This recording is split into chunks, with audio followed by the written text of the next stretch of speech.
সকালে নাস্তার সঙ্গে খেতে পারবেন এমন সবজি আজকে আপনাদের সঙ্গে শেয়ার করব। আমি এটা খেয়ে থাকি সকালে রুটির সঙ্গে। তারপর সবগুলো উপকরণ কেটে ধুয়ে স্বাদ মতো লবণ, হলুদ, তেল, আদা রসুন বাটা, গরম মশলা দিয়ে মাখিয়ে সিদ্ধ না হওয়া পর্যন্ত ঢেকে রান্না করব। উপকরণগুলো ভালোভাবে মাখিয়ে নিতে হবে। নিয়ে পরিমাণ মতো পানি দিয়ে ঢেকে রান্না করব।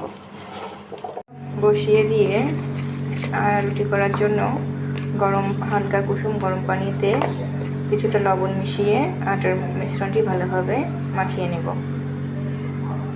মিশ্রণটিতে সামান্য তেল ইউজ করব, তাতে মিশ্রণটি অনেক মসৃণ হবে।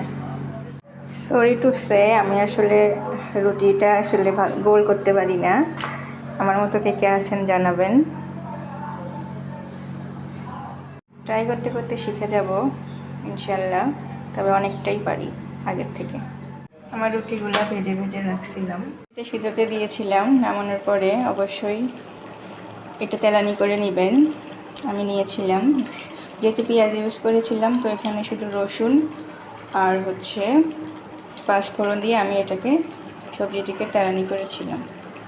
তো কিছুক্ষণ আবারও জাল করার পরে নামানোর আগে দিয়ে দিব জিরার গুঁড়া।